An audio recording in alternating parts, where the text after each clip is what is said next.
Welcome back, Hobby Maniacs. I'm MBG Rob Bear, and today we're going to take a look at the new Adeptus Mechanicus Skitarii box set.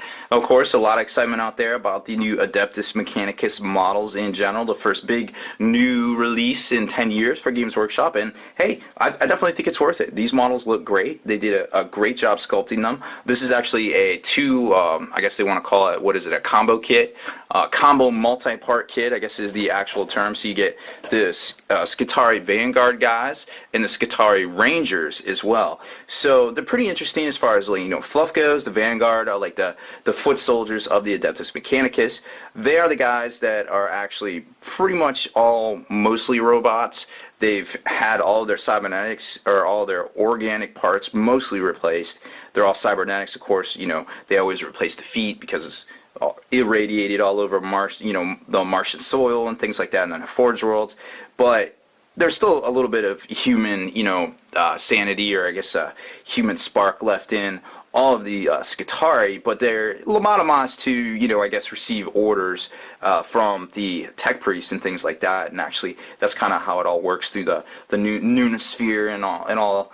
So a lot of really rich background and fluff to read out there. It's definitely available, so make sure you check out a lot of it. I'm sure the Codex is going to have a ton in it. Now, the Codex is only going to be an 80-page book, but there's definitely potential there for a lot of cool stuff. So you got the Rangers, you got the Vanguard. Now, the cool thing about these is they work completely different, but as far as model-wise, the only thing that's really different, I mean, the legs are the same, the trench coats are the same. You have different heads and different arms, and in some instances, you have completely different sets of arms, because these guys are rocking a different weapon from the Rangers themselves. Now, the Rangers are, let's just take a look at it here. So we'll pull everything out. Now, it's a 3 sprue kit, which is really interesting too. Comes with a little decal sheet, which I thought was cute. It's very small, but that's okay. He's got it where it counts. So a very small little decal sheet, way smaller than we used to, but that's okay. Then it's got this interesting base here that we saw, I guess, with the one of the Gene Stealer guys out of the Shield of Baal. It's kind of a different style, I guess. It's for the heavy weapon here. Now, they're all on 25mm bases, so it seems like stuff that's toughness 3 or less, generally, for the most part, is going to be on a 25mm base, which kind of, I guess, starts to set the precedence there. So for the Rangers, like I was saying, there's a whole bunch of different options as far as how to put them together, the different ways to arm them, and then you get into their actual weapons right here. So you got the galvanic rifle, which is kind of like their stock weapon. Then you've got some upgrades. You got the arc rifle and the plasma caliber, which, it's a plasma gun basically for all intensive purposes. And then if you switch to the Rangers right here, you're going to see that they have, the radium carbine right there at the bottom. So that different completely set of arms. Then they've got different poses of the radium carbine. They have access to arc rifle, access to the plasma caliber. But the cool thing is they have this transuraic arquebus, which the arquebus was basically like the, I guess, it was a European kind of like rifle thing from like 1500s to 1700s ish. Kind of between like Italy and like Hungary and things like that, and it's got a whole bunch of history behind it. But then when they put this, and I haven't done the research on this, which I just thought was really neat. You hear this in a lot of the heresy stuff about where things happen in Europe and things like that. And if I had to guess, I'd probably say it's something to do some term with like Europe, particular area of Europe that I'm not particularly privy to, but it's kind of cool to see how this stuff kind of stays, in the ages throughout the years, and they come back and they use things. Obviously, these guys are semi-styled off some, turn of the century armies, kind of like I guess like an amalgam of a lot of the different European armies around that time, between some of the hussar heads that are on the walkers and just some of the other mechanics. But they're pretty cool. They got this real world feel to them, that really makes them appealing, along with the cybernetic parts. So I really enjoy these models, and I've already poured through these sprues. So we got 3 sprues, boom, tons of head, tons of different parts. So let's kind of take a look here at this particular. Let's see if we can zoom in. Okay, so we'll zoom in a little bit there. So you kind of see what's going on here, where you've got this two-part kind of trench coat thing. So this is the front and this is the back, and then when you flip it over, you're going to see that there's, you know, some mechanic parts, some cybernetic parts to the front here. Then of course you got the backpacks, which is basically how they receive their orders, you know, how they power their cybernetic limbs and things like that. And you know, it's just really cool. You know, you don't, a lot of troopers you don't even see backpacks for, so this is really neat to see. And then when you attach the trench coats down over the legs here, this is, you know, this is basically flush because the seams of the backpack. So this is going to be one of those kits that you definitely want to pay very close attention to as you're assembling it. Now, from an airbrushing standpoint, because love me some airbrush, what I would do is I would glue the trench coats together, right? The two trench coats pieces together, keep them separate. Airbrush the trench coats, you know, paint in your cyber, you know, your metals, do your little wash on the metal part, the front here. You probably won't even see that part, but you'll see the front. Let me show it to you. So it's right there.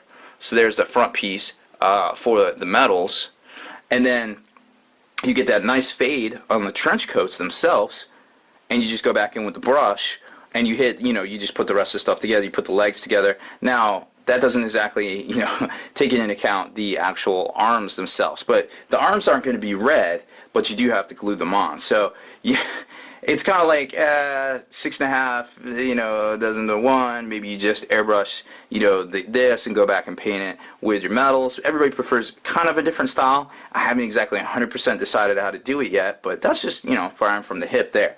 Then you've got the carbines versus the rifles, you know, all sorts of different options here. Now remember, this kit makes 10 different figures, so there is a ton of accessories.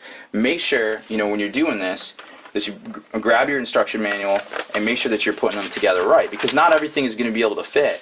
Definitely the trench coats and things are going to be able to fit exactly, you know, like this one probably only fits on these legs, this one fits on these legs, kind of type deal. But then it gives you this posture that you're in, so you're probably going to want to follow the same, you know, the same thing as far as, you know, what arms and things to use too. So it seems like one of those kits that you definitely want to follow along with instruction wise. You may not have as much ability to customize things as you would want, but that being said, you know, you don't want to be halfway through your project and realize that you assembled it wrong, and then you got to go back and, you know, kind of unglue things and hope that the glue hasn't set, and glue your fingers to your eyes. And I've never done any of that, so I don't know what that's like, but it could happen, right? So here's the second sprue, which is another great looking sprue. You've got, now this isn't the one. Oh yeah, this is the one. So this is the one that has the Aquabus long rifle, which goes on, I call it a long rifle because it's basically what it is, but that's not what they call it. And that goes on that base, which I seem to have lost, but there it is, and locks into there. Then you've got all sorts of different other options here. This is kind of like the command upgrade sprue. It isn't duplicated like the other two, but you know, you get the pointing fingers, you get all sorts of like the commander backpack, all sorts of cool stuff. I mean, this is a very cool kit. Now, you can use a lot of these cybernetic parts. You can spruce up your guardsmen. It's pretty much, you know, it's pretty much the same scale.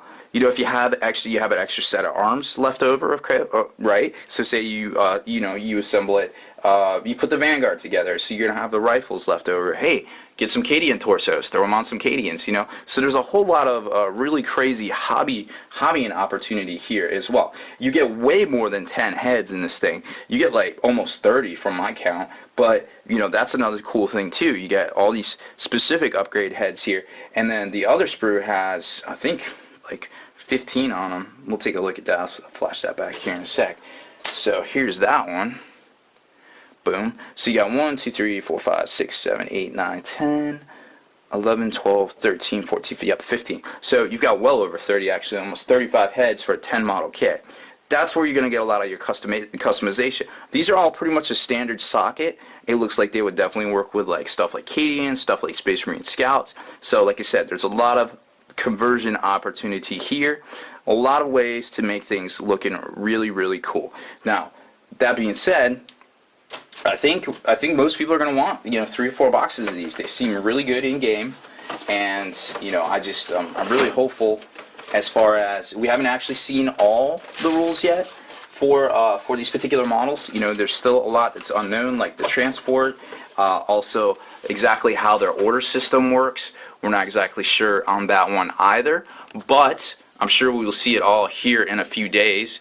Everything should be revealed at some, here in the near future. So, Adeptus Mechanicus new Skitarii models, the double combo kit, $39 retail, available at your local game store or Games Workshop online retailer, whichever you prefer. It's looking like good times for the new army from Games Workshop. So that's about it for this one, guys. Make sure you stay in the trenches, subscribe to this YouTube channel, check out the blog, spikybitsblog.com, and make sure you check out the Long War. That's where the battle reports live, over on the new YouTube channel.